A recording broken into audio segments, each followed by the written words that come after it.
Hello everyone, and welcome to my video. My name is Nitan Avivi, and today I want to talk to you about fatiguing with Oldhim. I played Oldhim ever since he came out in Tales of Aria. When I saw Oldhim spoiled, I decided to finally invest in this game called Flesh and Blood. I played a lot of control decks in Magic, so when I saw Oldhim I decided this is my guy, this is who I want to play, and I was not disappointed. I played Oldhim for almost every Armory event I went to. I played Oldhim for every ProQuest, every Battle Hardened I went to, and I won a lot of my games by playing Fatigue with Oldhim. And so today, I want to talk to you about some of the things that I learned. The first thing I want to talk about is the two types of fatigue. The first one is what I'm going to call active fatigue. Active fatigue is when you force your opponent to a low enough life total that they have to block your attacks. Eventually they run out of cards, and that's how you win the game. This is different from what aggro decks try to do, where they get to such a low life total that you can't full block them. When you're going active fatigue, you're basically always giving your opponent the option to full block you. It's just that it weakens their offense by so much, it's still winning you the game in the long run. Oldhim is not the only hero that can do this, but the thing about Oldhim that makes him good at doing this is his weapon Winner's Wail. Coming in for 4 damage, hitting a breakpoint, means that if your opponent doesn't want to leak damage, they have to spend 2 cards blocking. They can spend armor, but they'll run out of that eventually. They can spend defense reaction, but they'll run out of those eventually. And so you'll take 2 cards out of their hand every turn when you get late enough in the game. That'll gain you tempo, that'll gain you advantage in terms of cards in deck, and eventually they won't have enough cards to block, and you will win the game. The other type of fatigue is what I like to call passive fatigue. Passive fatigue is when you block out everything the opponent throws at you, or at least as much as you possibly can, until they run out of cards.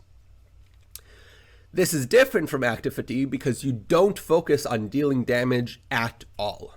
The whole idea of passive fatigue is only your own life total matters. You are telling your opponent, if you don't get me to 0 before you run out of meaningful cards in your deck, I will win the game, because my weapon is that good and my defensive capabilities are that good. You're not going to leak any damage anymore, and I will eventually just hammer you over and over and win the game. Michael Hamilton did a very nice episode with Arsenal Pass, talking about Flesh and Blood math. In that episode, he talked about calculating the value of your hand by adding up the damage you deal and the damage you block. I want you to think of passive fatigue as sort of going with that idea, but only thinking about the damage you block. You only care about the defensive value of your hand. You don't care about dealing damage with it. So, why should you fatigue? And specifically, why should you passive fatigue? Obviously, active fatigue is more straightforward. The first reason, in my opinion, is consistency. I heard a lot of stories from my friends about losing to a Briar that had 4 CMH turns in a row, losing to a Viserai that hit all of their Revel in Runebloods in the first 20 cards.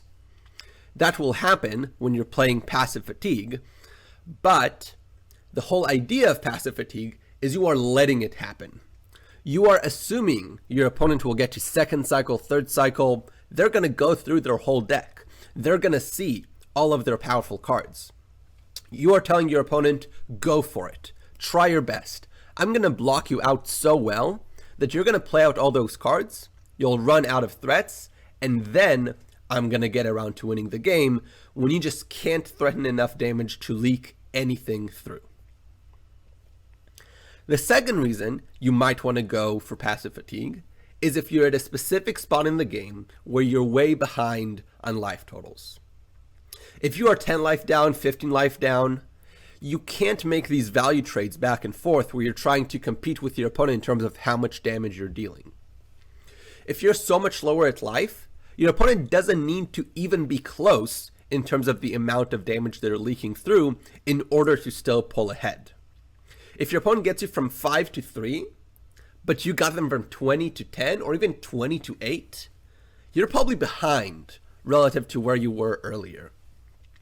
And so when you get to that spot in the game, you just need to focus fully on just preventing damage, because dealing damage back is not going to help you win the game. So in that kind of spot, it's not about passive fatigue being the ideal way to win the matchup. It's about being the best way to win from that specific spot in the game. So that's why you would want to go for it in that kind of spot. Now you can't fatigue every hero. A hero like Kano can just force damage to leak through by playing big arcane spells like Voltic Bolt, and then late game he can set up his combo, and that just deals too much damage for you to be able to survive, and so you have to kill Kano before he kills you. You have to go aggro against him. Rhinar can intimidate your hand away and not allow you to block, and if you can't block, you can't play fatigue. And so when you're playing against Rhinar, you have to go for a more mid-range game plan where you're trading value against him from the early game. However, there's a lot of heroes you can fatigue. And the way to determine whether you can fatigue a certain opponent, whether you're doing that based on their hero or based on the cards you're seeing in their deck, is by answering two questions. Number one, can I survive their early game turns? Their medium turns, their powerful turns, can I let all those come through and block them well enough that I'm not dead? And then the second question is, after they made all those big turns, and I'm probably at a low life total, can I survive the remaining late game play pattern when they're hitting me with sort of medium to weak turns? Can I let a small enough amount of damage leak through that I can survive to them being out of cards and eventually win the game? So for example, you can fatigue Rangers because their big turns really struggle to be big enough to threaten you and put you at a low life total. And once they run out of arrows, they literally can't deal damage to you. Their bow is not a real weapon. It can't attack directly. And so once they run out of cards in deck, you're 100% safe and you have all the time in the world to just hit them for 4 over and over again. Rune Blades can deal 3 damage every turn without spending any cards in deck by activating Grasp and Rosetta Thorn, 1 arcane plus 2 physical. For a lot of decks that might be difficult to deal with, but you can pitch a blue for Crown plus Shield to prevent the physical, and use the third resource to prevent the arcane from the rune chant. That way you only spend 1 card blocking out the best thing they can do without spending cards in deck, and you have the rest of your hand to hit them back very hard. You're very quickly going to catch back up on life, and then you'll get into that active fatigue state where you can threaten their cards from hand because they're at such a low life total they have to block even just a hammer for 4. Fi is a weird one.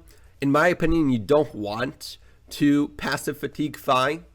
I'm not entirely sure why. I think part of it is the fact that his turns are so wide that you just can't block them out, even if it's not one of his big, powerful turns. And so if he can leak damage turn after turn, even when you're doing your best to block him out, it just doesn't make sense to try and survive that until he runs out of cards. Additionally, in the super late game, Fi can pitch a blue on your own turn to get back a Phoenix Flame. On his turn, attack with the Phoenix Flame for 0, attack with Searing Ember Blade by pitching a blue, and then attack with the second Phoenix Flame by activating his ability, coming in for 2 because of Shuko. So he's dealing 5 damage every turn without spending any cards in deck. That's more than your 4 damage without spending cards in deck.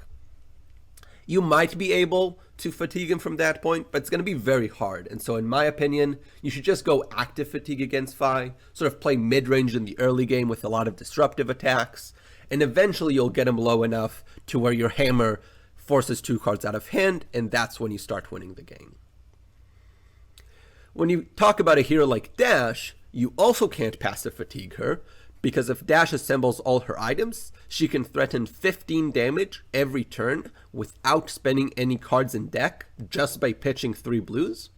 You can't compete with that as Oldhim. Your hammer only does 4. And so, in my opinion, you have to go aggro against Dash, you have to kill her before she kills you. So now that we talked about when to fatigue and why to fatigue, let's talk about how to fatigue. I made myself this priority list of things that I keep in mind when I'm playing Oldhim and I'm going for the fatigue game plan. These are in order. These are the things that I'm thinking about turn by turn. And so I want to talk to you about how I created this list and why these are the things on the list, how to enact each of them, and why they are in this order. Number one, most important, always keep an arsenal. The reason you always want to keep an arsenal is Crown plus Shield is a very powerful defensive loop to be able to do turn after turn. Not only are you preventing 2 damage every turn by pitching cards without spending any cards in deck, it also makes it very easy to stop breakpoints coming in from your opponent. For most heroes, if the opponent attacks them for 4 and 7 with 2 attacks on their turn, that's really hard to block out. You have to spend probably some armor, or you have to have a D-react for 4. With Oldhim, you spend Crown plus a 3 block on the 4, you spend Shield plus 2 3 blocks on the 7, and you blocked it all out, and you still can keep a card to arsenal again on your next turn. Very powerful thing that Oldhim can do. Now, if you give up on your arsenal, even for just 1 turn, a smart opponent will use that opportunity to attack as hard as they possibly can and put you in a spot where you have to pick. You either try to block it all out. You probably can't do it that efficiently because you don't have that ability to hit the breakpoints the same way you did the previous turn when you still had an arsenal. So you're leaking some damage through. And if you're keeping an arsenal now, you have to not block with one of those cards. You're probably leaking a lot of damage. And so because of that, I value the arsenal as about 5 life. I will not spend my last card in hand unless it's saving me about 5 life. Generally, cards only block for 3. So unless the card has some on-hit effect like Electrify where it does extra damage on hit, I will always keep that arsenal unless I'm literally dying to this damage if I don't spend this card. Now this rule is not this high on the list if you are running Stalagmite. You should definitely run Stalagmite in some of the matchups, and I think that sort of goes along with the idea that you shouldn't go passive fatigue in every matchup. For example, against Fi, I run Stalagmite, and against Fi, I don't run passive fatigue. However, you still really want to prioritize keeping an arsenal when you have Stalagmite on the turns that your Tunic counter is ready. Using your Tunic efficiently to crown a card away every 3 turns to prevent 1 damage is a very powerful thing to be able to do, and you should try to do that as often as possible. That will gain you a lot of defensive value over the course of the game and can definitely win you games almost entirely on its own. Second on our list, preventing on-hits. The fact of the matter is you're not going to win the game at 40 life. I don't think I've ever won a game at 40 life. Because of that, you need to make the decision about which damage you're letting through. It's not a question of, can I stop everything? It's a question of, what can I stop? And so, the conclusion we come to is we should stop the damage that has relevant on-hits. Not all on-hits are created equal. For example, card draw is one of the scariest on-hits. It can represent anywhere from 3 to 8 extra damage, and because of that, I will sometimes actually spend my last card in hand to prevent an on-hit from Snatch, if that Snatch has Go Again. If Snatch doesn't have Go Again, and this is the last attack of the turn, and they're going to Arsenal pass, and I'm not taking any extra damage on this turn, I will usually just let it hit me, just so I can keep my Arsenal for their next turn. Dawnblade has a very scary on-hit. Those counters can snowball very quickly, and so my game plan against Dorinthia is to not let her get a single Dawnblade counter the entire game. Endless Arrow sort of goes along with Snatch. It's a very similar thing. You can think of Endless Arrow as Snatch that says, on hit, draw another Snatch. Very scary thing. Again, worth trying to prevent the on hit, sometimes even at the cost of your arsenal. Now, some on hits, like Frostbites or the discard effect from Chilling Ice Vein, are not as scary for us. Frostbites really don't matter much for Oldhim, because you usually just block out on your opponent's turn, and then on your own turn, Arsenal pass. So the frostbites don't matter, they thaw out when you pass the turn, so they didn't really do anything. The on-hit effect from Chilling Ice Vein, when you crown and shield, you spent 2 of the resources from pitching a blue, and you have this 3rd resource waiting to be used, you can use that 3rd resource for the Chilling Ice Vein effect. And that way you didn't actually lose any cards to that effect. Totally fine to let one of those hit. If you find yourself in a spot where you have to let multiple arrows with this on-hit go through, since Chilling Ice Vein gives that on-hit to all the arrows on the chain, I would still choose to block less damage just so I can keep pitching cards to pay for that resource cost from the on-hit, so long as I get to keep an arsenal. Again, we are valuing keeping an arsenal more than we're valuing preventing the on-hits, at least the vast majority of the time. Number 3, playing around reactions. This sort of goes with number 2, preventing the on-hits. A smart opponent will use their attack reactions to force on-hits through. Your opponent comes in with Snatch. If you block for exactly with Sink Below, and they raise or reflex it, now they drew a card, and they gave it go again. That represents so much more damage on their turn. Because of that, I really try to hold back all my defense reaction abilities unless I see the reactions come through first. I will give up block efficiency in order to play around my opponent's reactions. For example, I might block a Snatch for 6, so if my opponent raises a reflex, I can activate Crown to stop that 1 damage that would have leaked through otherwise. I will use Shields plus a 3 block on Snatch so that I can save my Sink Below in case the play raises a reflex. The whole idea here is that, just as people know with Pummel, if you play around your opponent's attack reaction, they can just hold on to it. And so what you need to do is you need to put your opponent in this uncomfortable spot where you tell them, you can play your attack reaction, but if I have the defense reaction ready, you wasted that card and you didn't make that on-hit go through. And so if your opponent does decide to save that reaction, I will often arsenal cards like Sink Below and crown them away so that I can have them on the next cycle to prevent those attack reactions again. I will only use my defense reactions to block efficiently if my turn becomes so much worse at blocking if I don't do it, or if we're at the very late game and I know that my opponent is out of attack reactions, or at least very, very low on them. Number 4, preventing damage. Sort of obvious that this would be on the list, but I want to point out how low it is on the list. This is way less important than keeping an arsenal. When you're playing Passive Fatigue, the question isn't, how can I take the least damage possible this turn? The question is, how can I take the least damage possible for the rest of the game? If you don't keep an arsenal now, you're going to take more damage next turn. And so just let damage hit you now if it means you get to keep an arsenal. Most of the cards in your deck are just block 3s in matchups where you go Passive Fatigue. Channel Like Frigid is a powerful card, but more than anything, it's an ice card that blocks 3. That's what makes it powerful. Command and Conquer is a powerful card, but more than anything, it's a block 3. That's why you put it in the deck. Often, it's worth more to save yourself 1 life by spending a card. If it means that you don't get to deal the damage, that's still totally fine, because the only thing that matters when you're playing Passive Fatigue is to minimize the damage that you're taking.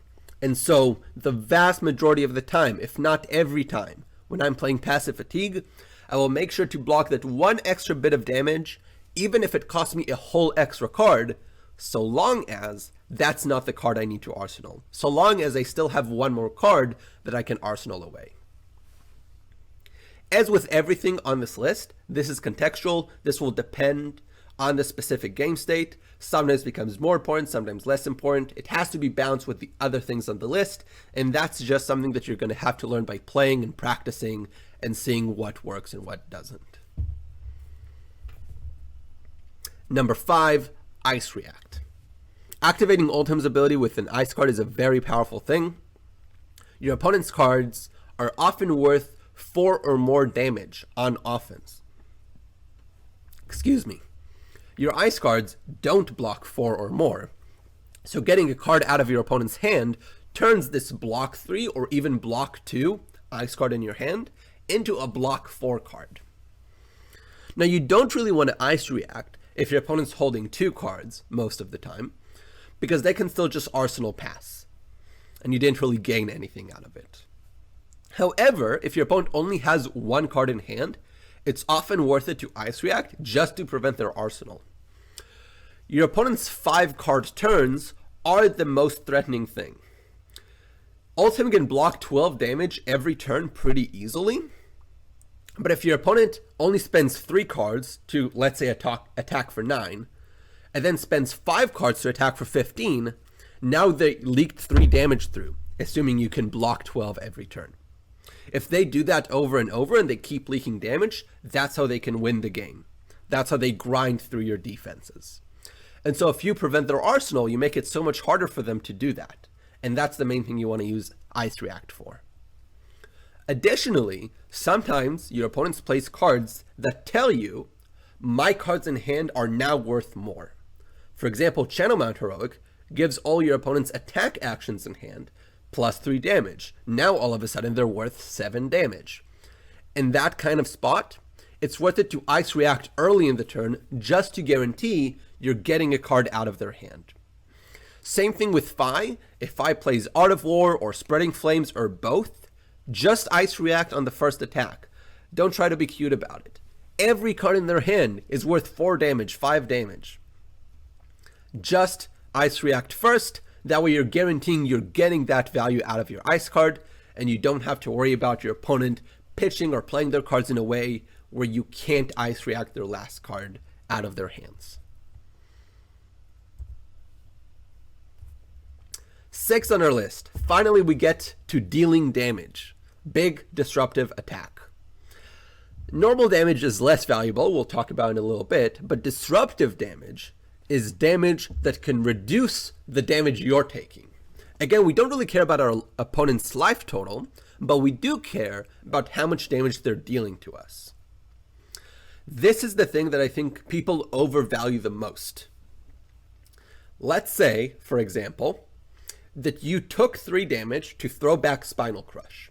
And let's say you even got to keep your arsenal while doing that. Okay, let's say your opponent's next turn was actually going to be a big turn. You did stop that. If your opponent's turn was going to be medium or weak, you didn't really gain anything by playing the Spinal Crush. But let's say, best case scenario, they did have a powerful turn. Barrier has their Channel Mount Heroic turn. They really would have liked to play that out. Okay, you attack them with Spinal Crush.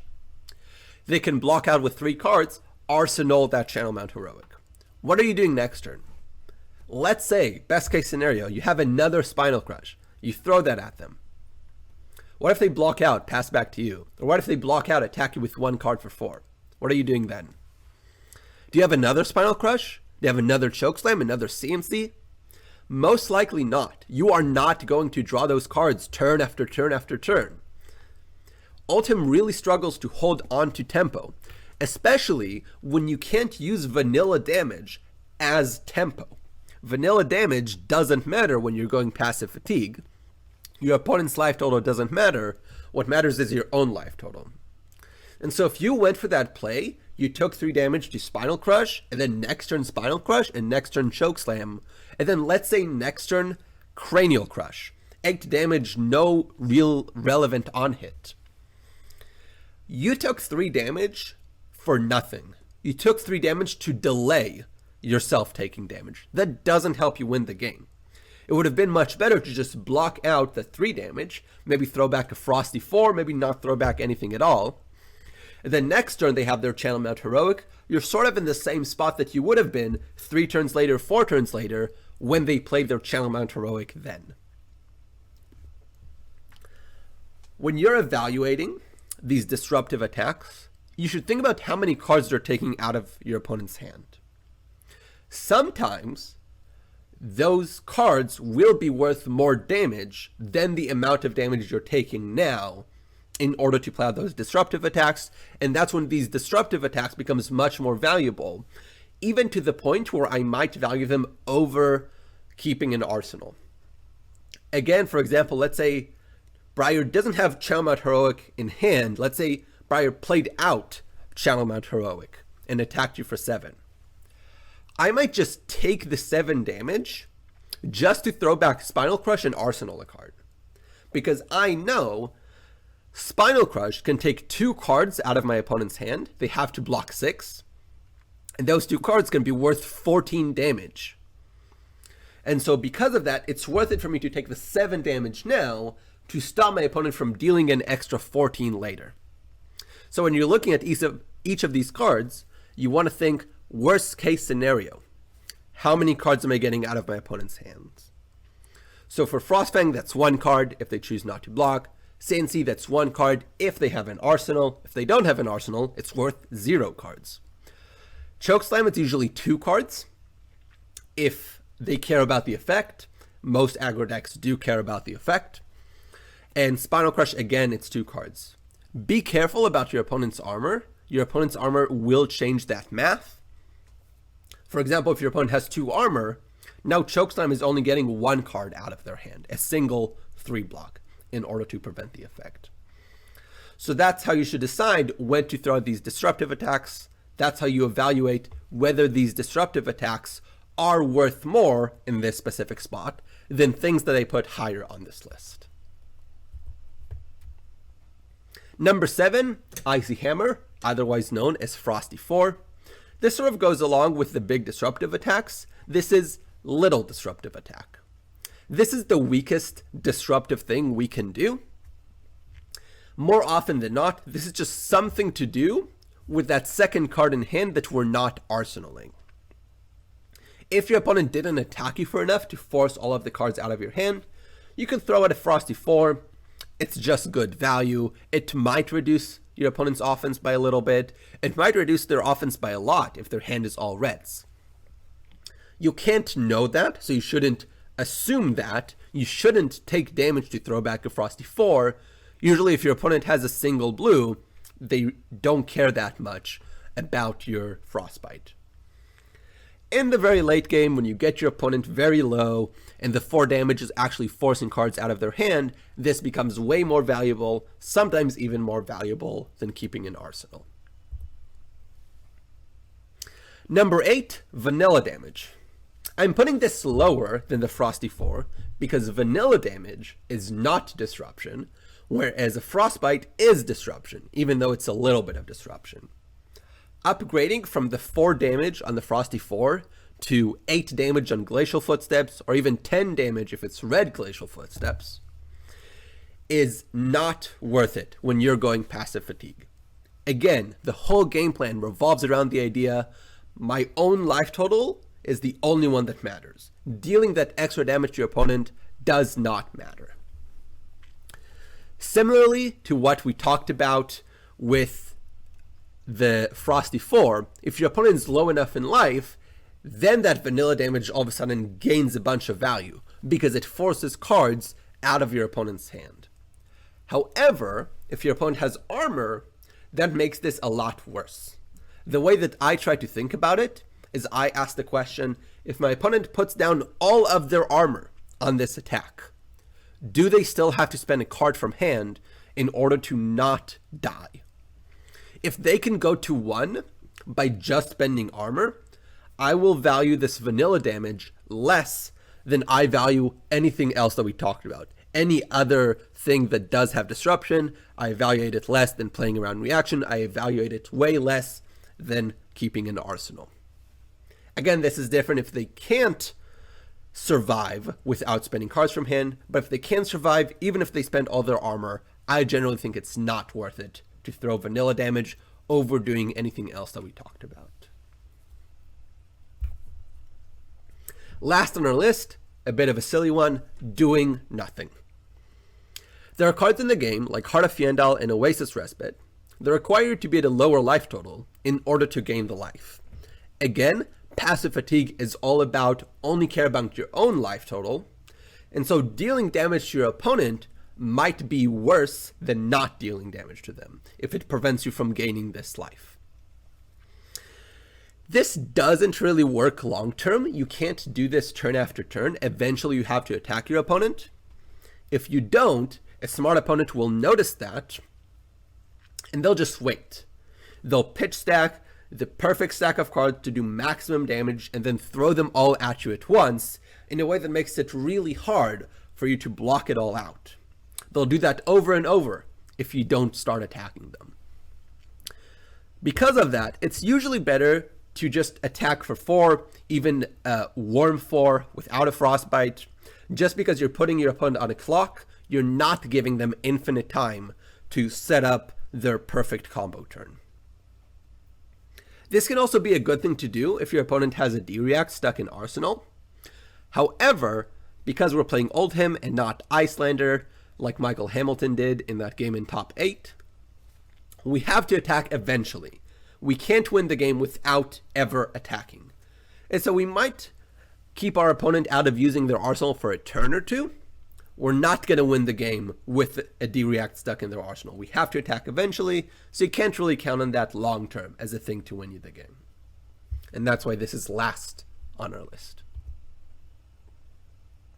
Alright, now that we finished talking about the fatigue mindset, I want to walk you through a game that I played recently. I played against a Briar. Keeping these things in mind, let's look at how I implement them and how I evaluate specific spots where some of these things are worth more than they usually are based on their spot in the list. So let's look at that.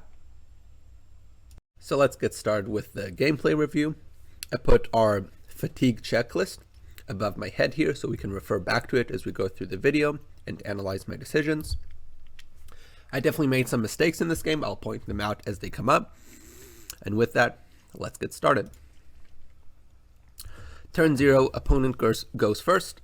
They pitch 2 reds to make a rune chant. I think that's a good decision. No reason to attack me on turn 0. I'm just going to draw back up. And they keep those reds in the deck for a second cycle.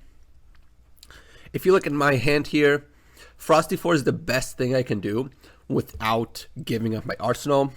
Much better than coming in for 10 with Red Macho Grande. Again, damage doesn't matter when we're going for passive fatigue. So I just throw in the Frosty 4. Opponent decides to spend armor on this, which is probably a little too aggressive. I'm going to have more threatening on hits later. But they did crown a card away. Maybe they needed the blue in hand or something. I'm not totally sure. I decide to Arsenal Staunch Response. Not because I'm expecting to play it out this turn, but because I want to crown it away to be able to play it out on a later turn. Opponent plays Bramble Spark Fused into Ravenous Rabble. Now here I make a mistake. I should have either not crowned so early in the turn or let one of these arcane damage hit me. I realize my mistake here. The mistake is if my opponent comes in with Snatch as their next attack, I'm not going to be able to block this efficiently with the one prevention from either Crown or Shield. I spent all my resources. I can't activate Shield without pitching an extra card. So I'm going to have to pitch 2 cards if I want to stop an effect like Snatch. Because of that, I actually underblock Ravenous Rabble and let some damage through, just to guarantee that I'm going to be able to play around Snatch if it comes later in the turn.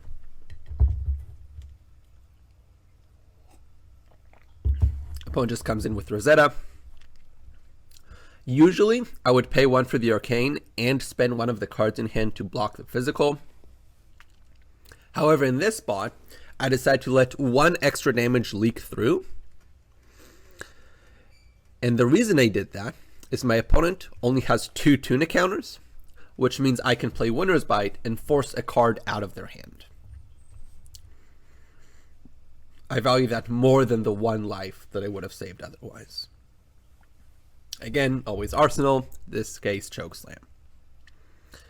Here I make another mistake. Opponent comes in with Exude Confidence. If Exude Confidence hits the chain, I can't activate Crown.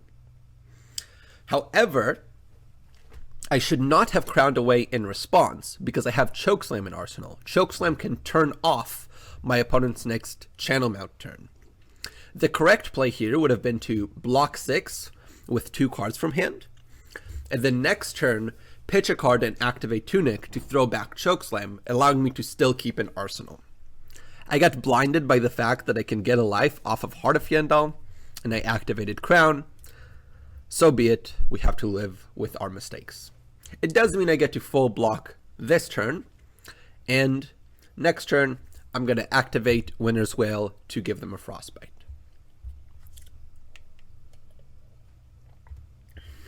I do activate Shield on top of activating Crown. There's just no reason not to. The Crown prevention is more flexible than the Shield prevention, so I might as well use the Shield prevention now in case they want to activate Snapdragon and do something else.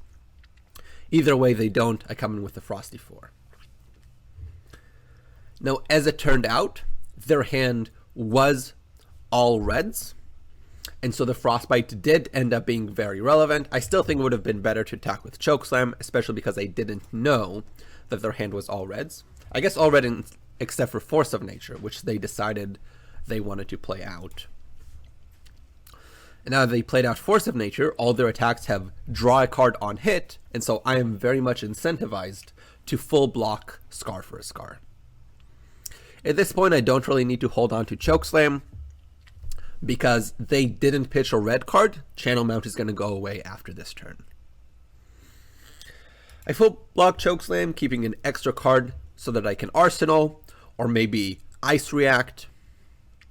Most likely Arsenal, usually better than Ice React. However, they did have the Lightning Press.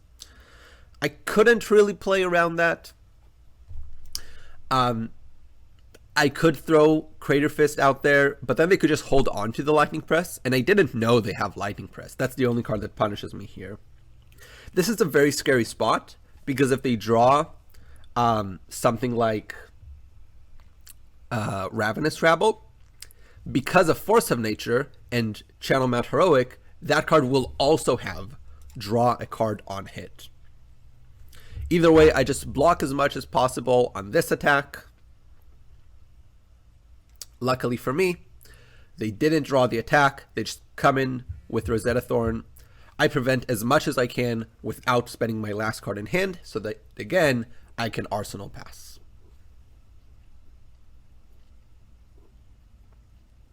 Opponent's next turn, they cycle their Arsenal with Tome of Harvests, come in for 4. I shield plus a 3 block. I'm not sure if I want to crown away my Arsenal yet, so I'm leaving myself that flexibility. And I'm going to pitch Terra Sunder, because that's a card that I do want to keep in deck. It can be disruption later on in the game. Opponent comes in with Coaxa Commotion. This card does say draw a card on hit, so I do want to full block it. So I activate Crown and use a 3 block so that I can block this for Xaxes. And then that still leaves me a card to Arsenal, plus another card to swing a Worm for. That's just better than not swinging a Worm for, so I do that, then Arsenal my last card. Next turn, opponent gives their next attack +5 with red Earth Lore. They do pitch 2 reds, so they're sort of telling me their turn is going to be weak. Unfortunately, it's still 9 damage, so I can't really take advantage of the fact that it's a relatively weak turn. So I just full block it, and then Ice React, in order to not let them keep an Arsenal. This is still a pretty good turn cycle for me. I blocked out all of their damage, and I prevented them from keeping an Arsenal. That's basically all I want to do this game. On my turn, I already have an Arsenal, so I can just pass the turn. Now here I make another mistake. I block for exactly with 2 Autumn's Touch. You will see later in the game I get very punished for spending these Autumn's Touches, because I can't Earth React later when they do some attack reactions that punish me. But either way, that's the decision I made. They come in for 6, I block 6, and then they just end the turn. They already have Tuna counter, so no reason to play out Winter's Bite, so I just pitch it to Winter's Wail to come in for 4 and give them a Frostbite.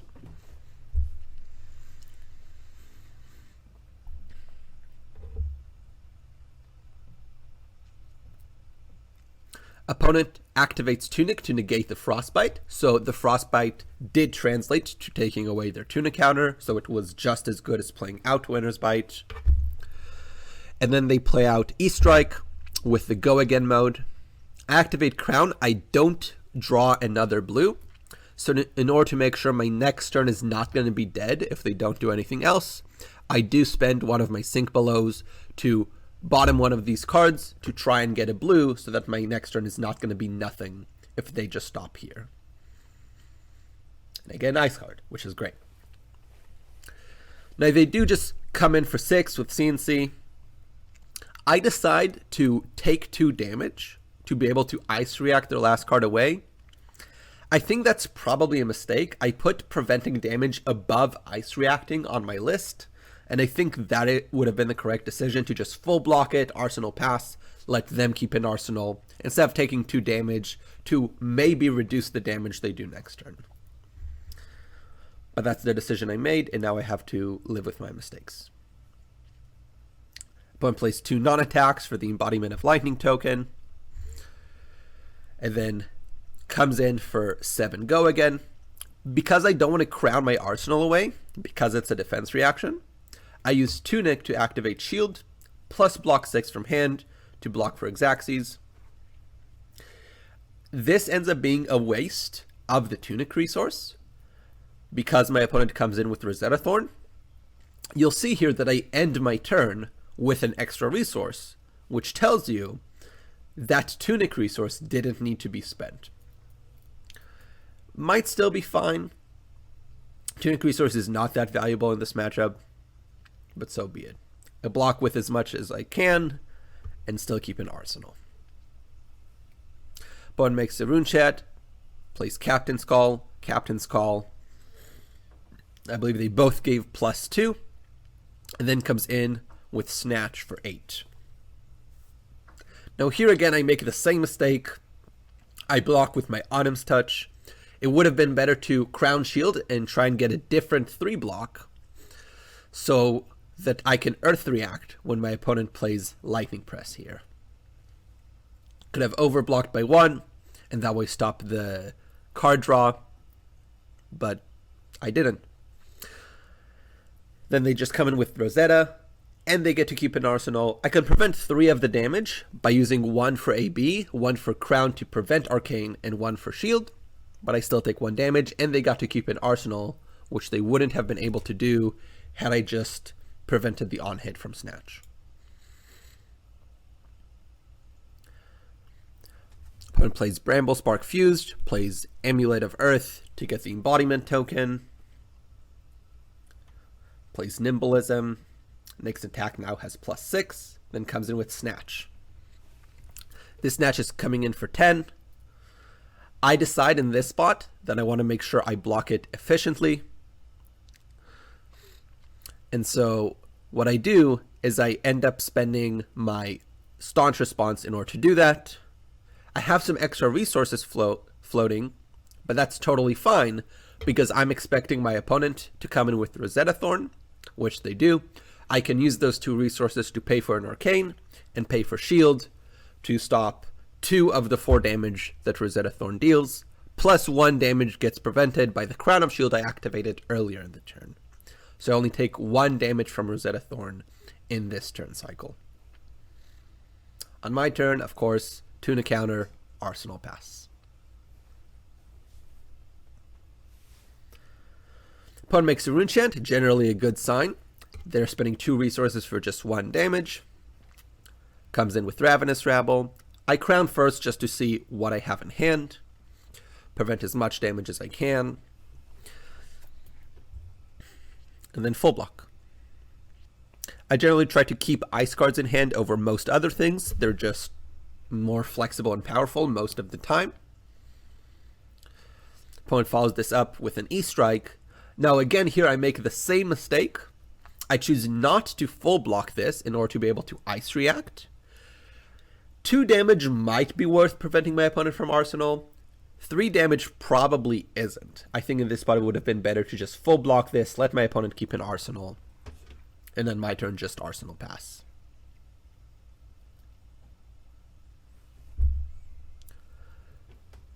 Opponent activates Rosetta again. Again, they're using cards for not that much immediate impact, which is good for me. And then they come in with Swarming Gloom Veil. I prevent the arcane, I still have the crown prevention floating, and I use a card from hand to block it out. Again, preventing damage, more important than most other things we could do with these cards. Then they come in with Rosetta. I can pay 1 for the arcane, prevent 1 arcane with crown, and then prevent 1 with shield. I think it would have been better here to actually hold on to the tuna counter and then use a card from hand to block the physical. However, I did this because I wanted to be able to attack with hammer and arsenal a card that's not the D-React. In Oldhim, it's often better to not arsenal your D-Reacts if you want to play them out, because you want to activate Crown, and if you activate Crown, you can't play your card in Arsenal. Because I wanted to be able to play Sink Below, I didn't want to arsenal it. I don't know if it was worth 1 life, but in this spot, I do get rewarded because this is my opponent's channel mount turn. Now, I decide that I probably want to use Staunch Response here, but then I realized that I should probably Crown first to at least see what my options are. And after a Crown, and I see I have this extra ice card, I decide that I want to make sure they don't play any more attacks on this turn. So I Ice React, so they only have 1 card in hand. And then I play Blizzard to either force them to spend that card in hand for pitch, which means they don't play out an extra attack, or they don't let their thing have go again, and they don't let any more attacks on this turn get that benefit. Now we can see here that I actually didn't end up getting the advantage from having the Sink Below, and now I'm just going to Arsenal it anyway. So I think we definitely learn that it was not worth it to take the 1 damage in order to keep it out of Arsenal. Opponent plays Red Earthlore Surge, pitching 2 attacks. Pretty surprising, but I think the reason is just none of their attacks have go again. They have to spend Snatch to give them go again. And so this is coming in for 12.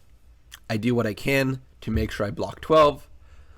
I have to spend armor in order to do that if I want to keep an arsenal, which is more important than my armor. My opponent does end up spending Snapdragon Scalers, which is a little scary because it means they're likely coming in with another attack. This attack does say draw a card on it, but this is an interesting one. I think there's an argument to be made here for blocking with Chokeslam. My opponent, if they want to draw a card and get like the big benefit out of this, they're going to have to let me draw a card too. So the fact that I block with my last card in hand is counteracted by the fact they give me a new card to Arsenal. However, they can just choose to not draw a card. I think my Arsenal is more valuable than theirs, so I think that would be the correct decision. And in that case, I would have ended up spending my Arsenal to just prevent 3 damage, which is not a good deal. So I think not blocking here is the safe play, but I'm not entirely sure if it's the correct play. Either way, that's the play I made. I end up taking 6 damage from this. They do decide to draw a card. I draw Hypothermia, and I decide that given that I'm 10 life behind, I'd rather just play Hypothermia and likely weaken their next turn instead of trying to swing Frosty 4, which probably won't do much, especially because they have a tuna counter. I get rewarded because they play out Channel Mount Heroic, and they spend their tuna counter. Then they come in with CNC. Now, most other attacks in this spot, I would just let hit me for a bit, so that I can swing back Chokeslam to turn off their next Channel Mount turn. However, CNC would take away my Chokeslam if I let it hit me. So in this spot, because I only have 2 3 blocks in hand, I am forced to spend my armor and 3 cards from my hand. And then on my next turn, I spend the tuna counter plus chokes plus the card from hand to attack with Chokeslam. I'm giving up my arsenal to throw this disruptive attack, but I do get rewarded for this because they end up being forced to block with an attack from hand. This attack would have represented 6 damage. 6 damage is more than the 5 that I value the arsenal as. So this does end up being a good deal for me, on top of the fact they spent the last of their armor, so for the rest of the game, they don't have any armor. We can see from their next turn, this was actually one of only 2 attacks they had in hand, so I end up significantly reducing the amount of damage they deal to me on this turn. Despite that, they end up having an 18 damage turn, and since I really want to hold on to my arsenal, best I can do is block 9, and I go all the way down to 5. Notice I'm not using this last card to block, even though I know I'm going this slow. Unless I'm literally dead, I will hold on to my arsenal over doing anything else, especially blocking, unless I'm literally dead. I crown away my arsenal to get more information to see how I should block best. And then I just block 3, leave the crown prevention floating, leave my shield available for use. They come in with Rosetta, which does not have the arcane effect, so I can just stop the physical with crown plus shield.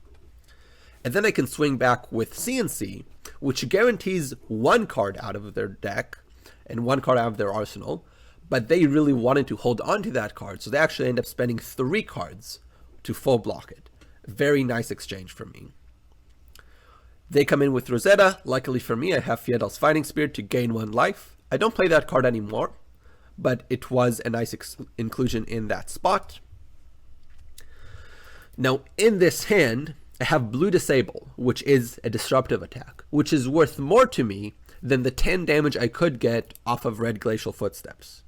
However, I don't have the resources to play out Disable without spending my tunic counter, so what I do is I pitch a blue to activate Crown, to try and draw another blue, which I do, and then I use that to play Disable. In retrospect, I think the safer play would have been to just use up that tunic counter and pitch the 4 other resources in my hand to play Disable, but I think I just missed that at the time. Either way, my opponent decides not to block, and their arsenal goes on the bottom of their deck, reducing their damage output from the next turn.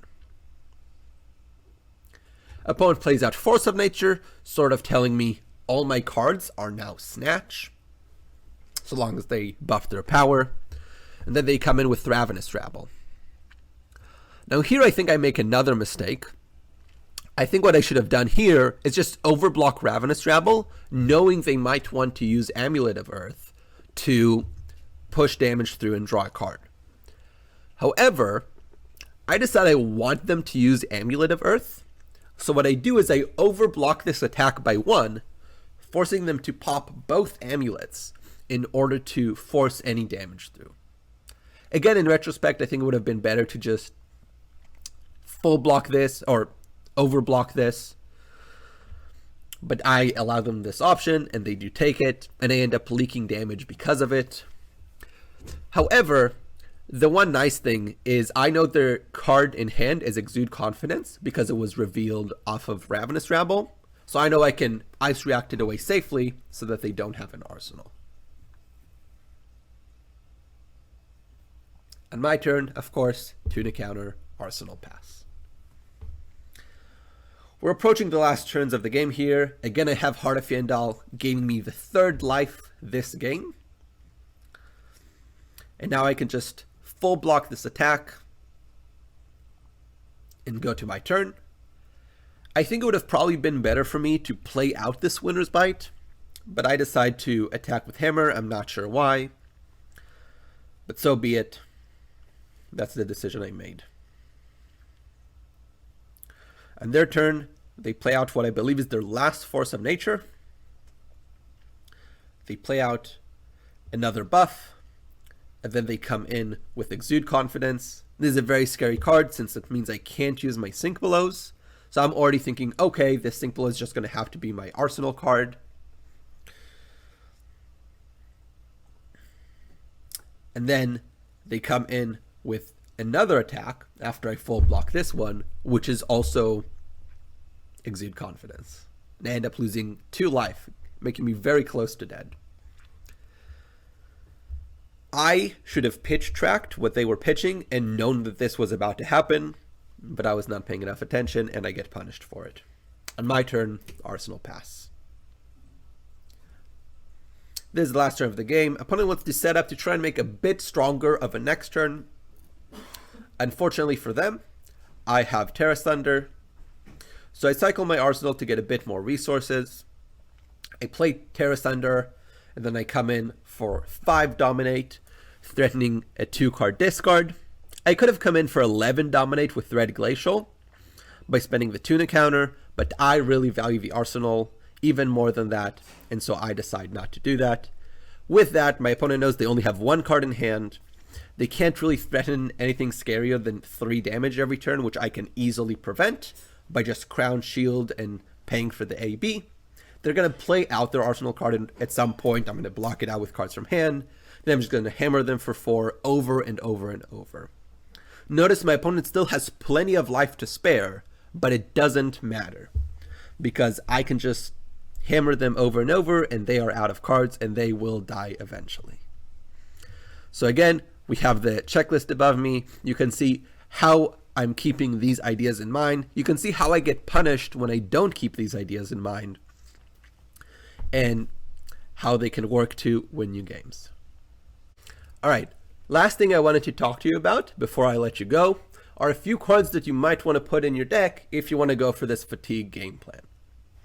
First one are life gain cards like Sigil of Solace.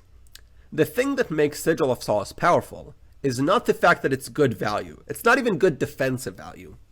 It's no better than a block 3 most turns. However, a smart opponent will know that you're happy to block 12 every turn. You win that game loop. And so instead of attacking you for 12 every turn, they'll attack you with only 3 cards in their hand to arsenal a card and then attack you harder next turn. Or they'll pitch away their reds to set up a powerful pitch stack to attack you for more later in the game.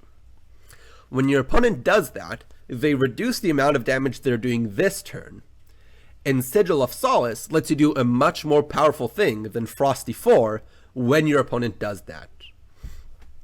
If your opponent does attack you for 12, or whatever amount that forces you to block with every card in hand except the one you arsenal, I would arsenal Sigil of Solace and crown it away to try to find a spot later in the game where my opponent does let me keep that extra card and I can gain that 3 life.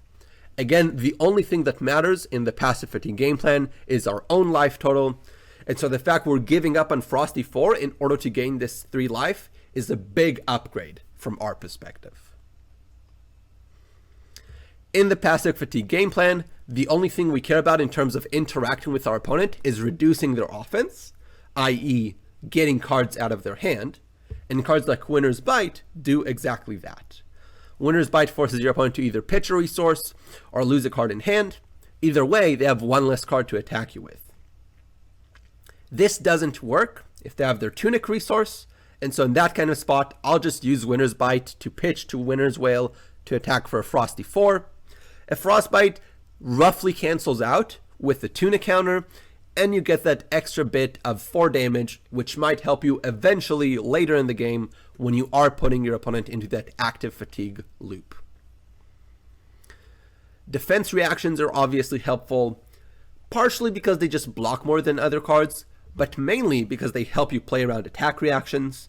Attack reactions are the main way opponents can trick you and win the game, and so having extra defense reactions allows you to just block exactly early in the turn, because you have that sink below that you can use on whatever attack they actually spend the Razor Reflex on. You don't allow them to hold onto their attack reactions, you force them to spend the attack reaction if they want you to spend the defense reaction. Lastly, we talked about them before, but cards like Heart of Fyendal and Oasis Respite let you gain a little bit of life if you're lower life than your opponent. Similarly to Sigil of Solace, because the only life total that matters is your own, this is a powerful effect to have in your deck. Especially Heart of Fyendal is you can play it over and over as you cycle through your deck, and it can gain you multiple life over the course of the game. Additionally, if your opponent is relying on a little bit of leak damage here and there, say Viscerai coming in for chunks of 2 Arcane, or Fi trying to come through with these little bit with the Phoenix Flame, Heart of Fyendal helps counteract that and keep you safe as the game gets to that stage. Anyway, that's all I wanted to talk to you about today. Thank you all for watching. You can find me on Twitter under Oldhim Mate, and you can find our team's Twitter under Enlightened Mike. You can also find us on YouTube, again under Enlightened Mike, and if you want to talk to me in Discord, you have my username on screen. Thank you all for watching, and I hope to see you next time.